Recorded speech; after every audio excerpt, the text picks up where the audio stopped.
نحمده ونصلي ونسلم على رسوله الكريم اما بعد فاعوذ باللہ من الشیطان الرجیم بسم اللہ الرحمن الرحیم لقد كان لكم في رسول الله اسوة حسنة صدق اللہ العظیم وصدق رسولہ النبی الکریم الامین۔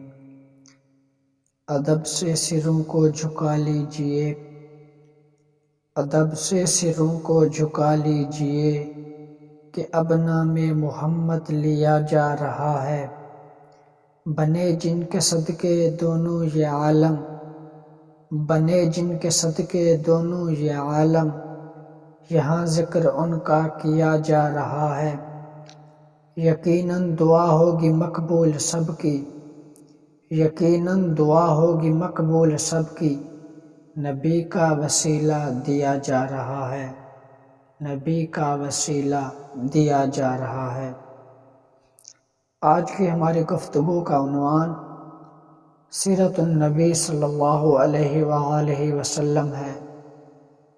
ہم نبی کریم علیہ السلام کی سیرت کے بارے میں آقا کریم علیہ السلام کی ولادت سے قبل سے لے کر آقا کریم علیہ السلام کے وصال تک آقا کریم علیہ السلام کی سیرت کے بارے میں جاننے کی کوشش کریں گے۔ آج کی ہماری گفتگو کا عنوان بعثت سے قبل لے کر، یعنی حضور پاک علیہ السلام کی ولادت سے قبل لے کر آقا کریم علیہ السلام کے لڑکپن یعنی جوانی تک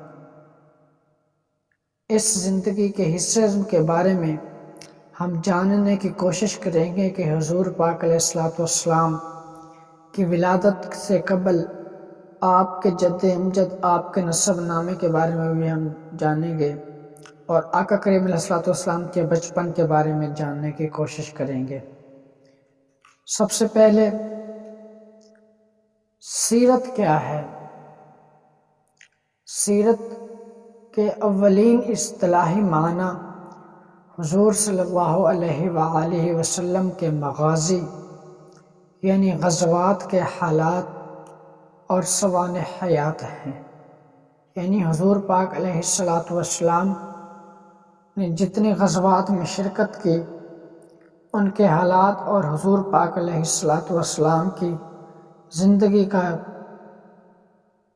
گزر بسر، کس طرح چلنا پھرنا، آقا کریم علیہ السلام کے عادات و اطوار کے بارے میں جاننے کی کوشش کریں گے۔ حضور پاک علیہ السلام کا نسب اعلیٰ نسب تھا۔ حضور پاک علیہ السلام کا قبیلہ سب سے اعلیٰ قبیلہ تھا۔ حضور پاک علیہ السلام کا نسب والدہ اور والد کی طرف سے 7ویں سلسلے تک ایک ہی جا کر ملتا ہے۔ والد ماجد کی طرف سے آپ کا سلسلہ نسب حضرت محمد صلی اللہ علیہ وآلہ وسلم بن عبداللہ بن عبد المطلب بن ہاشم بن عبد مناف،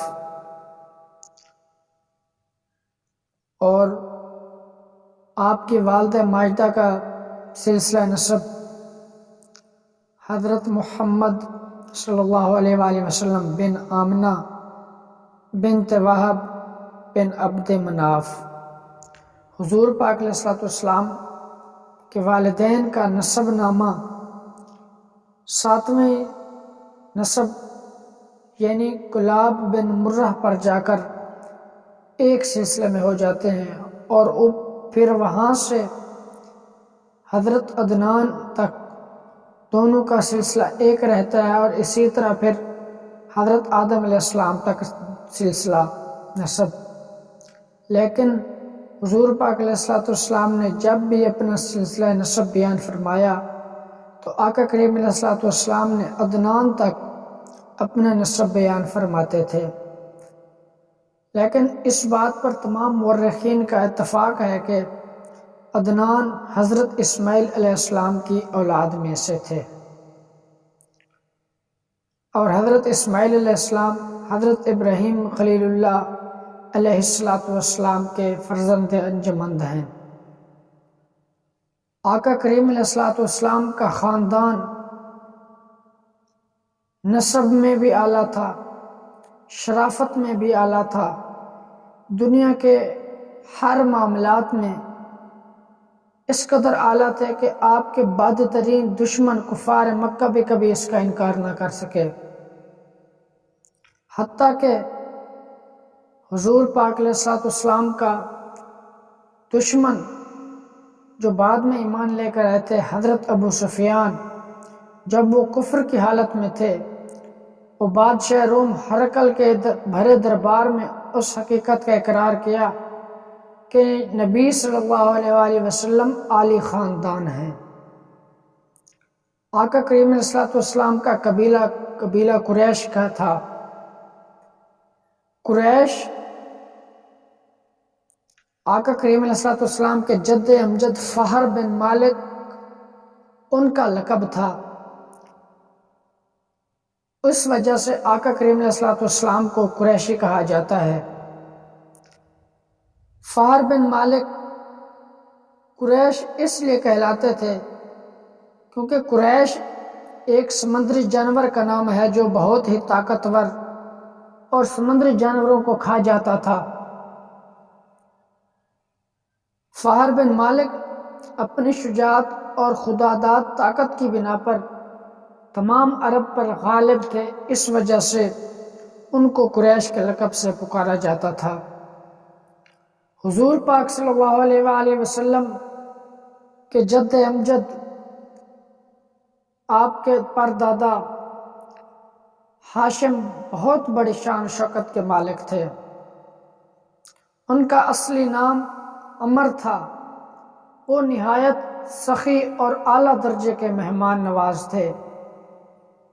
ایک سال عرب میں قحط سالی آئی، لوگ دانے دانے کو محتاج ہو گئے تھے، تو آپ کے جد امجد عمر ملک شام روانہ ہوئے، وہاں سے خشک روٹیاں لے کر آئے۔ مکہ پہنچ کر ان روٹیوں کا چورا کیا، اونٹ کے گوشت کے شوربے میں ڈال کر سرید بنائی، اور مکہ مکرمہ میں جو حج کرنے کے لیے حاجی آئے تھے ان کو پیٹ بھر کر کھلایا۔ اس وجہ سے آپ کو ہاشم کہا جاتا ہے، یعنی روٹیوں کا چورا کرنے والا۔ اسی طرح آقا کریم علیہ السلام کے جد امجد آپ کے دادا حضرت عبد المطلب، آپ کا اصلی نام شیبہ تھا۔ یہ بڑے ہی نیک نفس اور عابد و زاہد تھے۔ غار ہرا میں کھانا پانی ساتھ لے کے جاتے اور کئی دنوں تک لگاتار خدا کی عبادت میں مصروف رہتے، حتیٰ کہ رمضان المبارک میں کئی مرتبہ غار ہرا میں اعتکاف کیا کرتے تھے اور اللہ رب العالمین کی یاد میں گوشہ نشین رہا کرتے تھے۔ ان کی پیشانی میں نور نبوت چمکتا رہتا تھا۔ قریش کے لوگ بڑی عقیدت رکھتے تھے، اور جب قریش کے لوگوں پر یا مکہ کے لوگوں پر کوئی مصیبت یا تکلیف آتی تو وہ حضرت عبد المطلب کو لے کر پہاڑ پر چڑھ جاتے اور بارگاہ خداوندی سے ان کو وسیلہ بنا کر دعا مانگتے تو دعا مقبول ہو جاتی تھی۔ حضرت عبد المطلب لڑکیوں کو زندہ درگور کرنے میں بہت زیادہ اس کی مخالفت کرتے تھے۔ انہوں نے چور کا بھی ہاتھ کاٹا تھا۔ آپ اپنے دسترخوان سے پرندوں کو بہت زیادہ کھلایا کیا کرتے تھے، اس لیے آپ کا لقب مطعم الطیر بھی تھا۔ آپ نے حضرت ابراہیم علیہ السلام کے بیٹے حضرت اسماعیل علیہ السلام کی ایڑیوں کی وجہ سے پیدا ہونے والا کنواں، اس وقت وہ مکمل طور پر بالکل اوپر سے بند ہو گیا تھا، تو حضرت عبد المطلب نے اس کو دوبارہ سے کھدوایا اور آب زمزم سے لوگوں کو سیراب کیا۔ حضور پاک علیہ السلام کے خاندان میں آقا کریم علیہ السلام نے ارشاد فرمایا کہ میرا سلسلہ نسب میں کسی نے شرک نہیں کیا۔ آقا کریم علیہ الصلوۃ والسلام کی ولادت اصحاب الفیل کے 55 دن بعد، یعنی جب فیل کا واقعہ پیش آیا، جب ابرہہ مکہ مکرمہ پر فوج لے کر حملہ کرنے کی غرض سے آیا تھا، تو اس کے 55 دن کے بعد حضور پاک علیہ الصلوۃ والسلام کی ولادت ہوئی۔ آقا کریم علیہ الصلوۃ والسلام کی ولادت 12 ربیع الاول بمطابق 20 اپریل 571 عیسوی کو آپ کی ولادت باسعادت ہوئی۔ دن جا رہا تھا، دن آ رہا تھا، رات جا رہی تھی، تو اس وقت آقا کریم علیہ الصلوۃ والسلام کی صبح صادق کے وقت ولادت ہوئی۔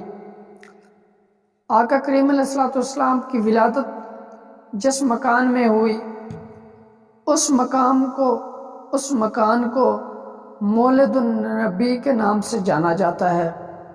یہ بہت ہی متبرک اور یادگار جگہ ہے۔ یہاں پر ایک شاندار عمارت بنائی گئی ہے جس کو مولد النبی کے نام سے پکارا جاتا ہے، اور وہاں پر آج کل لائبریری بنا دی گئی ہے۔ حضور پاک علیہ الصلوۃ والسلام نے ولادت کے بعد سب سے پہلے جس کا سب دودھ پیا وہ ابو لہب کی لونڈی حضرت صوبیہ کا دودھ نوش فرمایا۔ حضور پاک علیہ الصلوۃ والسلام نے اس کے بعد اپنی والدہ ماجدہ حضرت آمنہ کے دودھ سے بسراب ہوتے رہے۔ چونکہ آقا کریم علیہ الصلوۃ والسلام مکہ کے اندر رہنے والے تھے، تو مکہ کے لوگوں کی یہ عادت تھی کہ اپنے بچوں کی پرورش کے لیے ان کو دیہات میں بھیجا کرتے تھے، دائیاں آ کر لے جاتی تھی، وہ بچوں کی پرورش کیا کرتی تھی۔ اسی طرح حضور پاک علیہ الصلوۃ والسلام کی جب ولادت ہوئی تو اللہ رب العالمین کی طرف سے حضرت اماں حلیمہ حضور کو اپنے گھر لے گئی۔ جب حضور کی ولادت ہوئی تو اس وقت اللہ رب العالمین نے یہ حکم ارشاد فرمایا کہ جب میرا نبی پیدا ہوا ہے تو دنیا جہاں میں کسی کے گھر میں بیٹی پیدا نہ ہو بلکہ بیٹا پیدا ہونا چاہیے۔ اللہ رب العالمین نے تمام ماؤں کو بیٹے عطا کیے تھے۔ وجہ یہ تھی کیونکہ حضور پاک علیہ الصلوۃ والسلام کی ولادت سے قبل لوگ بیٹیوں کو زندہ درگور کر دیتے تھے۔ اللہ رب العالمین نے ارشاد فرمایا کہ اگر بیٹی پیدا ہو گئی اور اس کو یہ لوگ زندہ درگور کر دیں گے، میرا حبیب لوگوں کو شان دلانے کے لیے آیا ہے، ان کو عزت مقام دلانے کے لیے آیا ہے، نہ کہ ان کی زندگی کو ختم کرنے کے لیے۔ آقا کریم علیہ الصلوۃ والسلام کو جب اماں حلیمہ اپنے ساتھ اپنے گھر میں لے گئی، حضور پاک علیہ الصلوۃ والسلام جب اماں حلیمہ کے گھر میں ہوتے تو آپ فرماتی تھی کہ جب میرے گھر میں محمد صلی اللہ علیہ وآلہ وسلم تشریف لائے آئے تو میرے گھر کے اندر نور ہی نور ہو گیا۔ جب میں اپنے گھر سے گئی تھی میری بکریوں کے تھنوں میں دودھ بالکل بھی نہیں تھا، جب میں واپس آئی تو وہ تھنوں میں دودھ ہی دودھ ہو گیا تھا۔ جاتے ہوئے میری اونٹنی بہت لاچار اور لاغر تھی، لیکن جب میں نے محمد کو اپنی اونٹنی پر بٹھایا تو میری اونٹنی کی رفتار ایسی ہو گئی کہ دائیاں جتنی بھی میرے ساتھ آئی تھی سب کی سب میرے پیچھے رہ گئی اور میں سب سے پہلے اپنے گھر میں تشریف لے گئی۔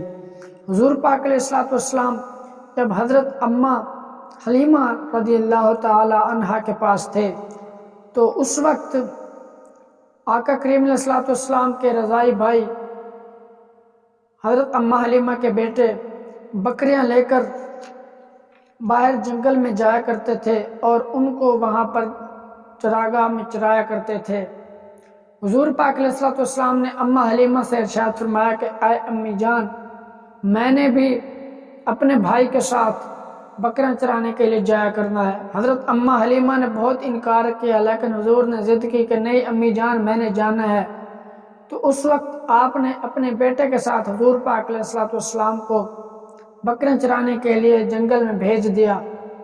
تھوڑی ہی دیر گزری تو واپس آپ کا بیٹا بھاگتے ہوئے آیا اور عرض کی، امی جان غضب ہو گیا، محمد صلی اللہ علیہ وآلہ وسلم کو 3 آدمیوں نے جو بہت ہی سفید لباس پہنے ہوئے تھے لٹا کر ان کا شکم پھاڑ ڈالا ہے، میں ان کو اسی حال میں چھوڑ کر بھاگ آیا ہوں۔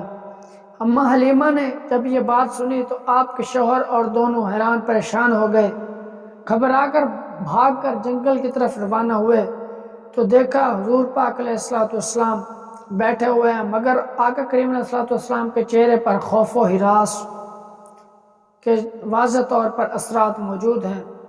تو اماں حلیمہ نے حضور سے پوچھا، بیٹا کیا بات ہے؟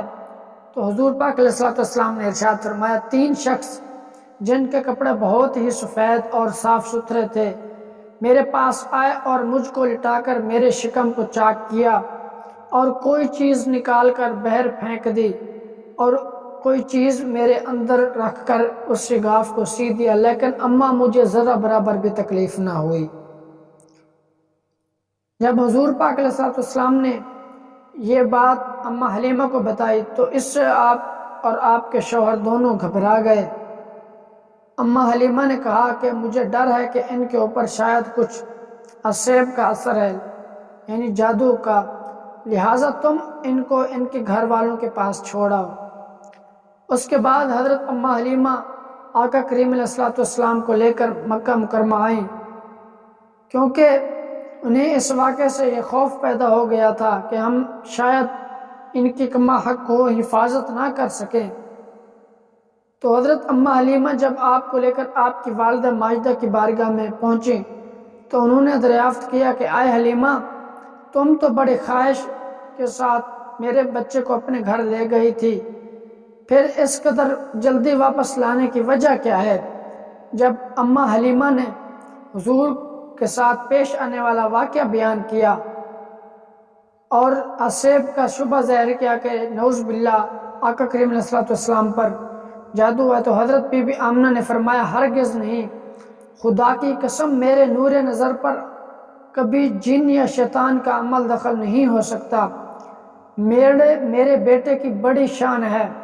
پھر ایام حمل اور وقت ولادت کے حیرت انگیز واقعات سنا کر حضرت حلیمہ کو مطمئن کر دیا اور حضرت حلیمہ آپ کو آپ کی والدہ ماجدہ کے سپرد کر کے اپنے گاؤں میں واپس چلے آئیں۔ شک صدر حضور پاک علیہ السلام کا کتنی بار ہوا؟ روایات میں آتا ہے کہ حضور پاک علیہ السلام کا شک صدر 4 مرتبہ ہوا۔ پہلی مرتبہ جب آپ حضرت حلیمہ رضی اللہ تعالی عنہا کے گھر تھے، اس شک صدر کا مقصد یہ تھا کہ حضور کو وسوسوں اور خیالات سے محفوظ رہیں، کیونکہ بچوں کھیل کود اور شرارتوں کی طرف بچپن میں میل ہو جاتے ہیں، اس لیے اللہ رب العالمین نے شک صدر فرما کر اپنے حبیب کو وسوسوں اور خیالات سے پاک کیا۔ دوسری مرتبہ شک صدر 10 برس کی عمر میں ہوا تاکہ جوانی کے شہوتوں سے خطرات آنے والے ہیں اس سے بے خوف ہو سکیں۔ تیسری بار حضور کا شک صدر غار حرا میں ہوا اور آپ کے قلب میں نور سکینہ بھر دیا گیا تاکہ آپ وحی الہی کے عظیم اور گراں بوجھ کو برداشت کر سکیں۔ چوتھی مرتبہ آقا کریم علیہ السلام کا شک صدر معراج کی شب ہوا۔ اس وقت حضور پاک علیہ السلام جب اللہ رب العالمین سے ملاقات کرنے کے لیے تشریف لے گئے تو اس وقت اللہ رب العالمین کے حکم سے ملائکہ نے شک صدر کیا اور اللہ رب العالمین کی ملاقات کے لیے اپنے ساتھ لے گئے تھے۔ حضور پاک علیہ السلام کی عمر شریف جب 6 برس کی ہوئی تو آپ کی والدہ ماجدہ آپ کو اپنے ساتھ لے کر مدینہ منورہ آپ کے دادا کے ننیال بنو عدی بن نجار رشتہ داروں کے ساتھ ملاقات اور اپنے شوہر یعنی حضور پاک علیہ السلام کے والد ماجد حضرت عبداللہ کی قبر کی زیارت کے لیے تشریف لے گئیں۔ اس وقت حضور پاک علیہ السلام کے والد ماجد کی باندھی تھی جو لونڈی تھی ام ایمن، اس سفر میں وہ بھی ساتھ تھی۔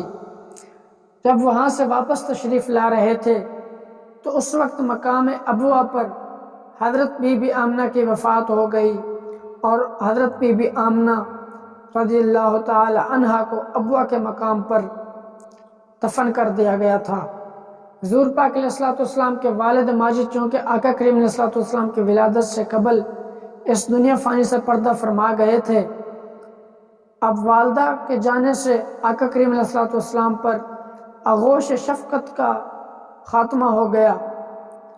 حضور پاک علیہ الصلوۃ والسلام در یتیم ہو گئے۔ جب آقا کریم علیہ الصلوۃ والسلام کی والدہ ماجدہ کا انتقال ہو گیا تو آپ کو آپ کے والد کی لونڈی ام ایمن اپنے ساتھ لے کر مکہ مکرمہ لے کر آئیں۔ یہاں پر آ کر آپ کو آپ کے دادا جان حضرت عبد المطلب کے سپرد کیا۔ 6 سال سے لے کر 8 سال تک آقا کریم علیہ الصلوۃ والسلام کی پرورش آقا کریم علیہ الصلوۃ والسلام کے دادا جان حضرت عبد المطلب نے کی۔ اس کے بعد جب آپ کا وصال ہوا تو آقا کریم علیہ الصلوۃ والسلام کی پرورش آپ کے چچا ابو طالب نے کی۔ حضرت ابو طالب نے آقا کریم علیہ الصلوۃ والسلام کی نہایت بہتر انداز سے پرورش کی۔ آقا کریم علیہ الصلوۃ والسلام کو اپنے بیٹوں جیسے سمجھتے تھے۔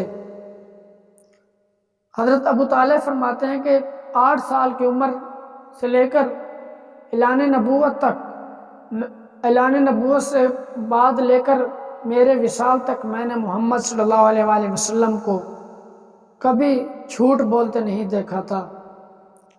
ایک مرتبہ ملک عرب میں انتہائی خوفناک قحط پڑ گیا تھا۔ مکہ نے بتوں سے فریاد کرنے کا ارادہ کیا، مگر ایک حسین و جمیل بوڑھے نے کہا مکہ والوں سے، اے اہل مکہ، ہمارے اندر ابو طالب موجود ہیں جو بانی کعبہ حضرت ابراہیم علیہ السلام خلیل اللہ کی نسل سے ہیں اور کعبہ کا متولی اور سجادہ نشین بھی ہیں۔ ہمیں ان کے پاس چل کر دعا کی درخواست کرنی چاہیے، کیونکہ اس سے قبل حضرت عبد المطلب جب خانہ کعبہ کے سجادہ نشین اور متولی تھے تو ان کی بارگاہ میں حاضر ہوتے تھے تو وہ دعا کرتے تھے تو بارش اگ جاتی تھی۔ جب حضرت ابو طالب کے پاس وہ تشریف لے کر آئے اور سارا ماجرا بیان کیا تو حضرت ابو طالب نے آقا کریم علیہ الصلوۃ والسلام کو اپنے ساتھ لے کر حرم کعبہ میں گئے اور حضور پاک علیہ الصلوۃ والسلام دیوار کعبہ سے ٹیک لگا کر بیٹھے اور دعا مانگنے میں مشغول ہو گئے۔ ابھی تک دعا ختم ہی نہیں ہوئی تھی کہ مکہ مکرمہ میں بارش شروع ہو گئی۔ آقا کریم علیہ الصلوۃ والسلام جب اپنے چچا حضرت ابو طالب کے پاس رہتے تھے تو وہاں پر ان کے معاملات دیکھا کرتے تھے۔ حضرت ابو طالب تاجر تھے، تجارت کی غرض سے ملک شام، بصرہ، کوفہ وغیرہ کا سفر کیا کرتے تھے۔ جب حضور پاک علیہ الصلوۃ والسلام کی عمر 12 سال ہوئی اس وقت حضرت ابو طالب نے ملک شام کا سفر کیا۔ ابو طالب کو حضور پاک علیہ الصلوۃ والسلام سے والہانہ محبت تھی، اس لیے وہ آپ کو اپنے ساتھ تجارت کے سفر پر ساتھ لے گئے۔ ابھی وہ راستے میں ہی تھے، ملک شام جاتے ہوئے بحیرہ کے مقام پر ایک عیسائی راہب تھا، اس کے پاس قیام ہوا۔ اس نے تورات اور انجیل میں بیان کی ہوئی آخری الزمان نبی کی نشانیاں جو پڑھی تھی تورات اور انجیل میں، جب اس نے حضور پاک علیہ الصلوۃ والسلام میں وہ نشانیاں دیکھیں تو آقا کریم علیہ الصلوۃ والسلام کے چچا حضرت ابو طالب سے کہا کہ آپ اسے واپس لے جائیں،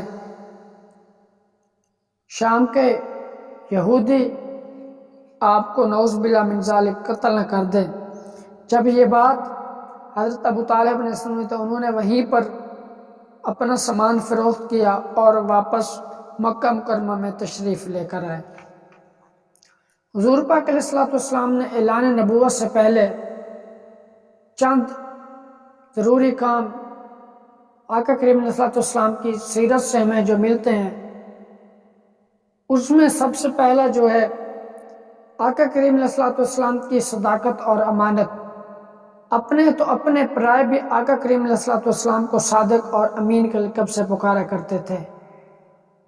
پورے عرب میں آقا کریم علیہ الصلوۃ والسلام کی صداقت کا چرچا تھا، تو اس وقت حضرت خدیجۃ الکبریٰ رضی اللہ تعالی عنہا نے جب حضور پاک علیہ الصلوۃ والسلام کی صداقت کا تذکرہ سنا تو انہوں نے حضور پاک علیہ الصلوۃ والسلام کی بارگاہ میں گزارش کی کہ آپ میرا سامان لے کر شام جائیں اور وہاں پر فروخت کریں، اور جو اس سے منافع ہوگا جس طرح میں باقیوں کو دیتی ہوں اس کا 2 گنا میں آپ کو دوں گی۔ انہوں نے آپ کا کریم علیہ الصلوۃ والسلام کے ساتھ اپنا غلام میسرہ بھی ساتھ بھیجا۔ جب حضور پاک علیہ الصلوۃ والسلام شام روانہ ہوئے تو وہاں پر بصرہ کے بازار میں ایک نستورہ راہب تھا، اس کے قریب، اس کے خانقاہ کے قریب آقا کریم علیہ الصلوۃ والسلام ٹھہرے۔ نستورہ میسرہ کو پہلے جانتا تھا، کیونکہ میسرہ حضرت خدیجۃ الکبریٰ کی تجارت کے لیے ملک شام آیا جایا کرتا تھا۔ جب نستورہ نے حضور پاک علیہ الصلوۃ والسلام کی صورت کو دیکھا تو فرمایا، اے میسرہ، یہ کون شخص ہے جو اس درخت کے نیچے بیٹھے ہیں؟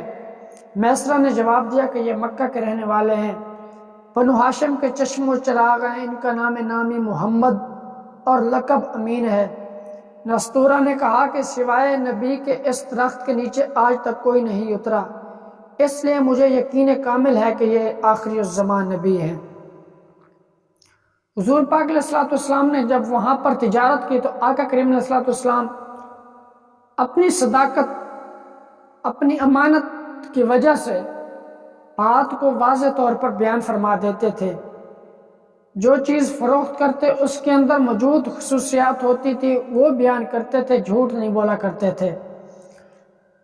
تاجر حضرات یہ بات دیکھ کر بہت حیران ہوئے۔ جب حضور پاک علیہ الصلوۃ والسلام تجارت کر کے واپس مکہ مکرمہ کے تشریف لے کر آئے تو واپسی کا منظر کچھ اس طرح تھا کہ حضرت بی بی خدیجۃ الکبریٰ نے اپنے مکان کے بالا خانے اوپر والے حصے میں کھڑے ہو کر قافلے کی آمد کا منظر دیکھا تو کیا دیکھا کہ حضور پاک علیہ الصلوۃ والسلام کے اوپر بادل کا سایہ ہے، فرشتے آپ کے سر کے اوپر دھوپ سے بادلوں کا سایہ کیے ہوئے ہیں۔ جب حضرت خدیجۃ الکبریٰ نے یہ منظر دیکھا تو ان کے دل میں آقا کریم علیہ الصلوۃ والسلام کے لیے محبت پیدا ہوئی۔ جب میسرہ اندر گھر آیا تو حضرت خدیجۃ الکبریٰ نے میسرہ سے حالات پوچھے تو اس نے کہا، اے میری مالکن، یہ تو آپ نے ابھی منظر دیکھا ہے، میں سارا سفر اس منظر کو دیکھتا رہا ہوں۔ حضور پاک علیہ الصلوۃ والسلام کے بارے میں جو نستورہ راہب نے گفتگو کی، جب وہ گفتگو میسرہ نے حضرت خدیجۃ الکبریٰ کو بتائی تو ان کے دل میں اور زیادہ حضور پاک علیہ الصلوۃ والسلام کی محبت بڑھ گئی۔ حضرت بی بی خدیجۃ الکبریٰ رضی اللہ تعالی عنہا ایک نہایت عزت دار اور شریف خاتون تھی۔ ان کی پاک دامنی پورے عرب کے در مشہور تھی، مکہ کے لوگ ان کو طاہرہ کے نام سے پکارا کرتے تھے۔ ان کی اس عمر میں 2 شادیاں ہو چکی تھیں۔ ان کا پہلا نکاح ابو حالہ بن زرارہ کے تمیمی سے ہوا تھا۔ ان سے 2 لڑکے ہند بن ابو حالہ اور حالہ بن ابو حالہ پیدا ہو چکے تھے۔ ابو حالہ کے انتقال کے بعد حضرت خدیجۃ الکبریٰ نے دوسرا نکاح عتیق بن عائض مخزومی سے کیا۔ ان سے بھی 2 اولاد ہوئی، ایک لڑکا عبداللہ بن عتیق اور ایک لڑکی ہند بن عتیق۔ حضرت خدیجہ کے جب دوسرے شوہر حضرت عتیق کا انتقال ہوا، بڑے بڑے سرداران قریش نے ان کے ساتھ عقد نکاح کی خواہش کی، لیکن انہوں نے سب کے پیغاموں کو ٹھکرا دیا، کیونکہ ان کا مقصد حضرت خدیجۃ الکبریٰ سے نکاح کرنے کا صرف اور صرف آپ کے مال کی وجہ سے تھا۔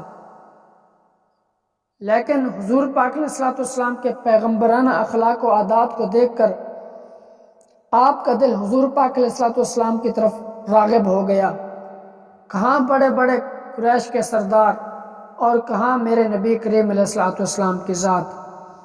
آپ نکاح سے پہلے یہ بات طے کر چکے تھے اب 40 سال عمر ہو گئی ہے، اس عمر میں نکاح نہیں کروں گی، لیکن جب حضور پاک علیہ الصلوۃ والسلام کے بارے میں سنا، آقا کریم علیہ الصلوۃ والسلام کا مکہ مکرمہ میں آنے کا آمد کا منظر دیکھا تو اس سے اس قدر مرغوب ہوئی تو انہوں نے حضور پاک علیہ الصلوۃ والسلام کے بارگاہ میں نکاح کا پیغام بھیجا اپنی سہیلی کے ذریعے۔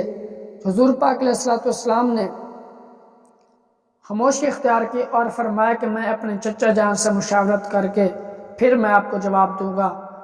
حضور پاک علیہ الصلوۃ والسلام نے جب اپنے چچا ابو طالب کے ساتھ مشورہ کیا تو انہوں نے اس نکاح کے بارے میں رضامندی ظاہر کی، تو اس وقت حضور پاک علیہ الصلوۃ والسلام کا نکاح حضرت خدیجۃ الکبریٰ کے ساتھ ہو گیا، اور حضرت ابو طالب نے آقا کریم علیہ الصلوۃ والسلام کا نکاح حضرت خدیجۃ الکبریٰ کے ساتھ کیا۔ اس وقت آقا کریم علیہ الصلوۃ والسلام کی عمر 25 سال اور حضرت خدیجۃ الکبریٰ رضی اللہ تعالی عنہا کی عمر 40 سال تھی۔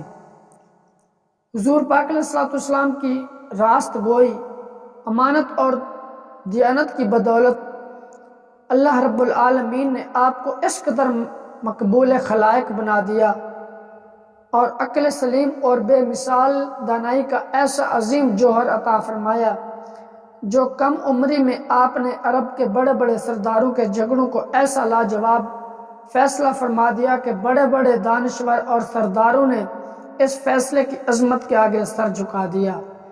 ان فیصلوں میں سب سے عظیم فیصلہ خانہ کعبہ کی تعمیر کے حوالے سے تھا۔ جب خانہ کعبہ کی تعمیر دوبارہ شروع ہوئی جو حضرت ابراہیم علیہ السلام نے حضرت اسماعیل علیہ السلام کے ساتھ مل کر تعمیر کیا تھا، تو جب خانہ کعبہ کی دیواریں تعمیر ہو رہی تھی تو حضور پاک علیہ الصلوۃ والسلام نے اس تعمیر میں خود بھی شرکت کی۔ آقا کریم علیہ الصلوۃ والسلام خود بھی پتھر اٹھا کر لے آیا کرتے تھے اور خانہ کعبہ کی تعمیر میں حصہ لیا۔ جب خانہ کعبہ کی تعمیر دیواروں کی ہو رہی تھی، حجر اسود کے مقام پر جب پہنچے تو اس میں اختلاف ہو گیا۔ ہر قبیلے والا یہ چاہتا تھا کہ حجر اسود کی تنصیب یعنی اس کو خانہ کعبہ کی دیوار میں ہم نصب کریں۔ آپس میں لڑائی جھگڑا انتہائی عروج پر پہنچ گیا تھا، تو اس وقت انہوں نے یہ فیصلہ کیا کہ کل صبح جو شخص خانہ کعبہ کے حرم میں پہلے داخل ہوگا وہی جو فیصلہ فرمائے گا اس کو سب ہم قبول کریں گے۔ حضور پاک علیہ الصلوۃ والسلام اگلی صبح سب سے پہلے خانہ کعبہ میں داخل ہوئے۔ حرم میں جب انہوں نے دیکھا تو فرمانے لگے صادق اور امین آ گئے، ہمیں ان کے فیصلے کے اوپر کوئی اعتراض نہیں، ہم سب آپ کے فیصلے کو خندہ پیشانی کے ساتھ تسلیم کریں گے۔ حضور پاک علیہ الصلوۃ والسلام نے اپنی چادر مبارک بچھائی اور حجر اسود کو اس چادر کے اندر رکھ کر فرمایا تمام قبائل کے سرداروں کو ادھر آؤ، اور ان کو فرمایا کہ ایک ایک کونے سے اس چادر کو پکڑ لو۔ جب انہوں نے اس چادر کو پکڑ لیا تو حضور پاک علیہ الصلوۃ والسلام نے ان کو فرمایا کہ اب اس کو دیوار کے پاس لے کے چلو۔ خانہ کعبہ کی دیوار کے ساتھ جب لے کے گئے تو حضور پاک علیہ الصلوۃ والسلام نے اپنے دست اقدس کے ساتھ اپنے ید اللہ والے ہاتھوں کے ساتھ خانہ کعبہ کے اندر خانہ کعبہ کی دیوار میں حجر اسود کو نصب کر دیا۔ آقا کریم علیہ الصلوۃ والسلام کی اس فہم اور تدبرانہ سوچ نے عرب کے قبائل کو بہت بڑی لڑائی سے محفوظ کر لیا تھا۔ حضور پاک علیہ الصلوۃ والسلام چونکہ بچپن سے اپنے چچا کے ساتھ رہتے تھے، آپ کا خاندانی پیشہ تجارت تھا، تو آقا کریم علیہ الصلوۃ والسلام نے بھی تجارت کو اپنا ذریعہ معاش بنایا۔ آقا کریم علیہ الصلوۃ والسلام کو تجارت کے بارے میں کافی تجربہ ہو چکا تھا، اس لیے آپ نے یمن، شام، بصرہ وغیرہ کا سفر کیا۔ آقا کریم علیہ الصلوۃ والسلام کے اندر ایک کامیاب تاجر کے اندر جو خصوصیات پائی جاتی تھی وہ سب کی سب موجود تھی۔ امانت، سچائی، وعدہ کی پابندی، خوش اخلاقی، یہ سب تجارت کے لیے جس قدر ضروری تھی آقا کریم علیہ الصلوۃ والسلام کے اندر یہ سب کی سب درجہ کمال تک موجود تھی۔ حضور پاک علیہ الصلوۃ والسلام کے صحابی حضرت عبداللہ بن ابی الحمصہ فرماتے ہیں کہ نزول وحی اور اعلان نبوت سے پہلے میں نے حضور پاک علیہ الصلوۃ والسلام کے ساتھ کچھ خرید و فروخت کا معاملہ کیا، کچھ رقم میں نے ادا کر دی، کچھ باقی رہ گئی، میں نے وعدہ کیا میں ابھی آ کر باقی رقم بھی ادا کروں گا۔ اتفاق سے 3 دن تک مجھے اپنا وعدہ یاد نہ آیا۔ تیسرے دن جب مجھے اپنا وعدہ یاد آیا، میں واپس آیا تو حضور پاک علیہ الصلوۃ والسلام کو اسی جگہ پر پایا، مگر میری اس وعدہ خلافی سے حضور کے ماتھے پر ذرا برابر بھی بل نہ آیا، بس اتنا فرمایا کہ تم کہاں تھے، میں اس مقام پر 3 دن سے تمہارا انتظار کر رہا ہوں۔ حضور پاک علیہ الصلوۃ والسلام کا زمانہ بچپن ختم ہوا اور جوانی کا زمانہ آیا تو بچپن کی طرح آپ کی جوانی بھی عام لوگوں سے نرالی تھی۔ حضور پاک علیہ الصلوۃ والسلام کی زندگی میں اعلان نبوت سے قبل تمام بہترین اخلاق خوبیاں حضور پاک علیہ الصلوۃ والسلام کے اندر موجود تھی، جن میں سچائی، دیانت داری، وفاداری، وعدے کی پابندی، بزرگوں کی عظمت، چھوٹوں پر شفقت، رشتہ داروں سے محبت، رحم و سخاوت، قوم کی خدمت، دوستوں سے ہمدردی، عزیزوں کی غمخواری، غریبوں اور مفلسوں کی خبر گیری، دشمنوں کے ساتھ نیک برتاؤ، مخلوق خدا کی خیر خواہی جیسے تمام نیک خصلتیں آقا کریم علیہ الصلوۃ والسلام کے اندر درجہ کمال تک موجود تھی۔ آقا کریم علیہ الصلوۃ والسلام کم بولنا، فضول باتوں سے نفرت کرتے تھے۔ آقا کریم علیہ الصلوۃ والسلام بڑوں کے ساتھ خندہ پیشانی کے ساتھ ملتے تھے، اپنا ہو یا پرایا سب کے ساتھ نہایت اچھے انداز کے ساتھ ملا کرتے تھے، چھوٹوں کے ساتھ شفقت فرمایا کرتے تھے۔ حضور پاک علیہ الصلوۃ والسلام کی اندر یہ خاص خوبی تھی، آقا کریم علیہ الصلوۃ والسلام سادگی اور صفائی کے ساتھ بات کرتے تھے۔ حرص، طمع، دغا، فریب، جھوٹ، شراب خوری، بدکاری، ناچ گانا، لوٹ مار، چوری، فحش گوئی، عشق بازی، یہ تمام بری عادتوں سے نفرت کیا کرتے تھے۔ حضور پاک علیہ الصلوۃ والسلام 55 سے تقریباً 40 برس کی عمر تک پہنچ گئے تھے، لیکن زمانہ جاہلیت کے ماحول میں رہنے کے باوجود تمام مشرکانہ رسوم اور جاہلانہ اطوار سے ہمیشہ آپ کا دامن عصمت پاک رہا۔